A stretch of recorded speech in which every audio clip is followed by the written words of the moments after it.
مسئلہ یہ ہوتا ہے کہ ہم مسئلے کو نظر انداز کر دیتے ہیں, اسے حل کرنے کی کوشش نہیں کرتے. اگر ایک سال میں ہم کو پائیدار حل تلاش کر لیں تو ہو سکتا ہے آنے والے سیلابوں میں ہمارے جو مسائل ہیں وہ اس سے کم ہو. سارے سیلاب کے ساتھ مسائل آئیں گے لیکن وہ آہستہ آہستہ حل ہونے کی طرف جا رہے ہیں اور آہستہ آہستہ کم ہوں گے. ہم نے بالکل سکولز کو فوکس کیا.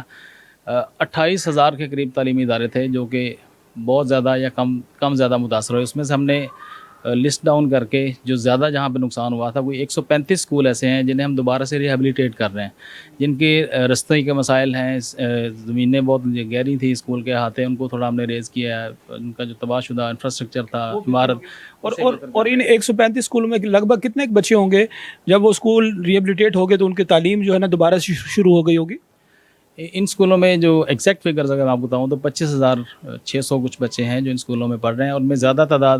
بچیوں کے اسکولوں نے فوکس کیا کیونکہ انہیں زیادہ تر نظر انداز کیا جاتا ہے. ناظرین, آپ نے سنا کہ یہ بہت اہم کام ہے کہ اگر ہم یہ دیکھیں کہ ہمارے جو ساؤتھ پنجاب کے خاص طور پر وہ علاقے جہاں کو سیلابی علاقے ہیں, اگر سیلاب آتا ہے تو پانی کی وجہ سے یقینی طور پر بہت سارا نقصان ہوتا ہے. ایک نقصان بچوں کی تعلیم کا نقصان ہوتا ہے, اور 25,000 بچوں کا مطلب یہ ہے کہ یہ ظاہر ہے بہت بڑا ایک فگر ہے جن کو وہ تعلیم کی شرح جو ہے نا وہ بہتر بنانے کے لیے کام کر رہے ہیں. ہمارے ساتھ میڈم شہناز بھی موجود ہے. میڈم شہناز کیونکہ ایک بہت دور دراز علاقہ ہے راجن پور, وہاں سے ان کا تعلق ہے. ان سے ذرا ہم بات کرتے ہیں کہ جو راجن پور کی صورتحال دیکھیں تو وہاں تو ظاہر ہے وہ جو زمینی سیلاب ہے جیسے نعمان صاحب نے بتایا, اس کے علاوہ جو ہے نا وہ پہاڑوں سے یا ہل ٹورنٹ کا جو ہے نا وہ پانی وہ بہت زیادہ نقصان کرتا ہے. تو شہناز میڈم آپ ذرا بتائیے گا کہ یہ جو تربیت ہے, یہ جو عمل ہے, یہ کس حد تک آپ کے جو ان علاقوں کے اندر جو سکولز ہیں ان کی حالت اظہار کو بہتر کرنے کے یا اوور آل بچوں کی تعلیم کی شرح کو بہتر بنانے کے لیے یہ ایونٹ یا یہ ادارہ جو ہے نا وہ آپ کے لیے معاون ہوگا؟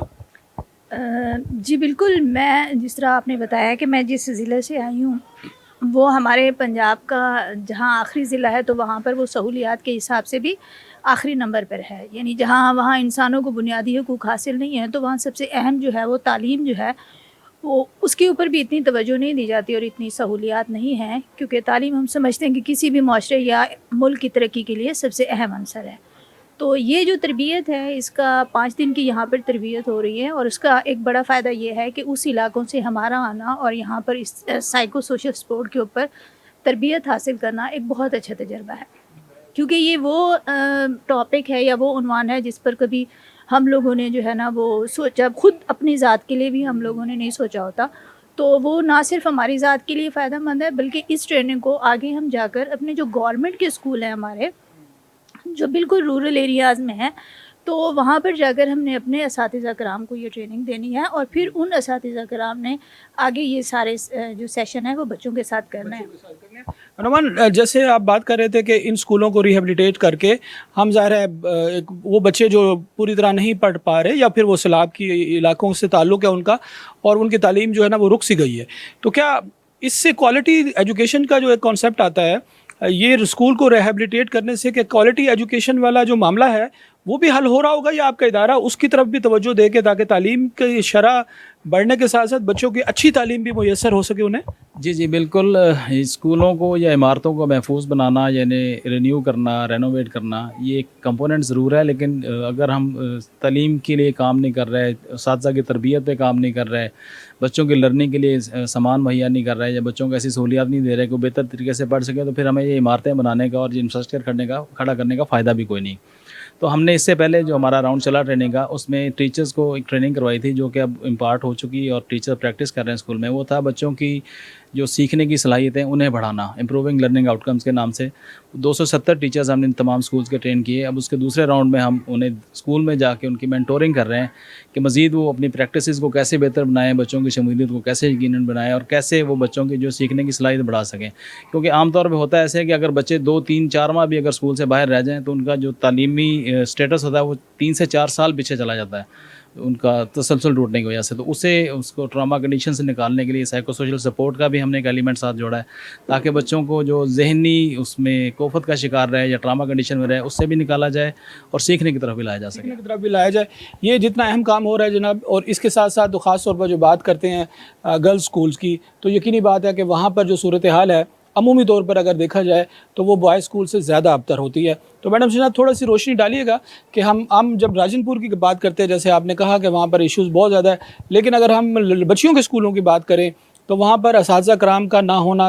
ٹیچرز کا نہ ہونا ایک بہت بڑا جو ہے نا وہ ایشو رہا ہے. تو کیا کسی حد تک آپ سمجھتے ہیں کہ یہ جو سیلاب ہے یا پھر اس طرح کے جو معاملات ہوتے ہیں اس کے بعد بچے دوبارہ سے اپنے اسکولوں کی طرف آنا راغب ہو جاتے ہیں، خاص طور پر بچیاں جو اسکول دور ہیں، تو ان کو کیسے واپس لایا جائے تاکہ وہ بچیاں جو ہے نا وہ اس معاشرے کا ایک حصہ بن سکے اور آگے وہ چل سکیں؟ جی جیسے ہی سیلاب آتا ہے تو پھر وہ سب کچھ تباہی کر جاتا ہے، اس کے بڑے نقصانات ہوتے ہیں، تو وہ اسکولوں میں بھی ظاہر ہے ایک تعلیم کا سلسلہ رک سا جاتا ہے، جیسے راستے نہیں ہوتے، اسکولوں میں پانی ہوتا ہے یا انفراسٹرکچر کا مسئلہ ہوتا ہے، تو وہ جب ایک ٹراما کی کنڈیشن میں آتی ہیں وہ کٹ آف ہو جاتی ہے، وہ ان کا تعلیمی سلسلہ جو ہے وہ رک جاتا ہے، پھر وہ بے گھر بھی ہو جاتے ہیں، ان کے نقصان بھی ہوتے ہیں، تو وہ بیسیکلی جو ہے وہ ایک طرح سے ذہنی تناؤ کا شکار ہو جاتی ہیں ہماری بچیاں، اور پھر ہمارے پاس آپ کو پتہ ہے بجٹ اور وسائل اس طرح کے تو مسائل آلریڈی ہیں، تو وہ اس کو ریہیبلیٹ جو کرتے ہیں، ریہیبلیٹیشن کا جو ہمارا ٹائم پیریڈ ہے وہ اتنا ہم بعض اوقات لیٹ ہو جاتے ہیں کہ ہماری بچیاں جو ہیں وہ باقی کاموں میں مصروف ہو جاتی ہیں، وہ اسکول کی طرف نہیں آ پاتی، تو جو ہمارے لیے فلڈ کے بعد، سیلاب کے بعد سب سے بڑا چیلنج ہے ان بچیوں کو واپس اسکول لانا، اور وہ الحمدللہ ایسا ہے کہ وہ ایس ایم سی ہوتی ہیں، اساتذہ کرام ہوتے ہیں، اور پھر کچھ جب ان کے حالات بہتر آ جاتے ہیں اور وہ لوگ واپس اپنے گھروں کی طرف آتے ہیں، بحالی کی طرف آتے ہیں، تو پھر صورتحال تھوڑی جو ہے وہ ٹھیک ہونا شروع ہو جاتی ہے۔ ناظرین یقیناً جو ہے جی وہ اگر ہم مایوسی کی باتیں کرتے ہیں تو پھر چیزیں جو ہے نا وہ خراب ہونا اور زیادہ شروع ہو جاتی ہے، لیکن جب امید کی بات کرتے ہیں، امید کی کرن کی بات کرتے ہیں، تو پھر اس جیسے ادارے جو ہیں وہ ہمارے تعلیمی نظام جو کہ بہت پیچھے ہے اس کو بہتر کرنے کی طرف آگے بڑھ رہے ہوتے ہیں۔ ناظرین ہم ایک چھوٹے سے بریک پہ جائیں گے، بریک کے بعد جیسے ہی واپس آئیں گے ہم کچھ اور مہمانوں سے بھی بات چیت کریں گے اور ہم دیکھیں گے کہ ہمارا جو تعلیم کا نظام ہے، خاص طور پر ہمارے یہ علاقے جو پسماندہ علاقے ہیں، ان علاقوں کے اندر ہم اس تعلیم کے نظام کو بہتر بنانے کے لیے، اسکولوں کی حالت کو بہتر بنانے کے لیے، یہ جو ہمارے اثاثے ہیں، یہ ہمارے دیش کے جو اثاثے ہیں جہاں پر بچے پڑھتے ہیں وہ ہمارے لیے اثاثے ہیں، یہ سارے جو کام کرنے والے لوگ ہیں یہ ہمارے لیے اثاثے ہیں، یہ کس حد تک کنٹریبیوٹ کر سکتے ہیں اور ان کو مزید بہتر بنا سکتے ہیں تاکہ حکومت وقت کو یہ خبر ہو کہ واقعی اگر کوشش کریں تو بہت ساری چیزیں بہتر ہو سکتے ہیں۔ ناظرین ایک بریک پہ جائیں گے، ایک بریک کے بعد فوراً واپس آئیں گے، stay with us. Venus group of companies, کیا آپ اپنے مالی اہداف تک پہنچنا چاہتے ہیں تو فکر مند ہونے کی کوئی ضرورت نہیں، کیونکہ وینس گروپ آف کمپنیز آپ کے لیے ایک ایسا پلیٹ فارم ہے جہاں آپ اپنے مالی اہداف تک بآسانی پہنچ سکتے ہیں۔ ہم دنیا بھر میں اپنی خدمات فراہم کر رہے ہیں۔ کموڈٹی مارکیٹ میں مہارت کے ساتھ ساتھ ہم اپنی پیشہ ورانہ پر عزم خدمات کے ساتھ بڑھتی ہوئی مارکیٹ میں زندہ رہنے میں آپ کی مدد کرتے ہیں۔ ہمارا اعتماد مارکیٹ کے خطرات کو کم کرنا ہے، جس کا نتیجہ آپ قابل ذکر منافع کماتے ہیں۔ وینس کسٹمر کیئر سپورٹ 24 گھنٹے مفت مشاورت فراہم کرتی ہے اور ہموار عمل کے لیے ہمارے پارٹنرز کی مدد کرتی ہے، تو آج ہی ہماری ویب سائٹ پر رجسٹر ہوں اور منافع کمانا شروع کریں۔ ویلکم بیک ناظرین ہم بریک سے پہلے بات کر رہے تھے پاکستان کے تعلیمی نظام کی صورتحال کو بہتر کرنے کے لیے جو کوششیں ہو رہی ہیں ہم اپنے پروگرام کے ذریعے آپ تک پہنچانے کی بات کر رہے ہیں، کیونکہ ہم سمجھتے ہیں کہ پاکستان کا جو نظام تعلیم ہے یہ ایک ایسا ہمارے لیے اثاثہ ہے، ایک ایسا ہمارے لیے طریقہ کار ہے جس سے پاکستان کو مضبوط بنایا جا سکتا ہے، سوسائٹی کو مضبوط بنایا جا سکتا ہے، اور ہم اس وقت جہاں پر موجود ہیں ناظرین یہ بہت اہم جگہ ہے۔ اہم اس حوالے سے ہے کہ یہاں پر ایک ایسا ادارہ کام کر رہا ہے جو ادارہ دور دراز علاقوں کے اندر جو ہمارے تعلیم کے ادارے ہیں، جو سکولز ہیں، ان کی بہتری کے لیے کام کر رہا ہے، خاص طور پر وہ علاقے جو فلڈ کی زد میں آتے ہیں۔ یقینی بات ہے جب سیلاب آتا ہے تو ساری چیزیں بہا کے لے جاتا ہے، لیکن سکولوں کی بات کرتے ہیں تو ان کی طرف توجہ کسی کی نہیں جاتی، لیکن اس ادارے نے یہ ایک مشن جو ہے نا اپنے سامنے رکھا ہے کہ ہم ان علاقوں میں جا کر سکولوں کو ریہیبلیٹیٹ کریں گے، سکولوں کو دوبارہ سے اپنے قدموں پر کھڑا کریں گے اور بچوں کو دوبارہ سے تعلیم کے دروازے اوپن کریں گے۔ ناظرین ہمارے ساتھ اب بریک کے بعد 2 اور مہمان موجود ہیں، بہت زبردست مہمان ہیں ناظرین، ان سے ہم بات کرتے ہیں۔ ایک ہمارے ساتھی ہے جو کوآرڈینیٹر ہیں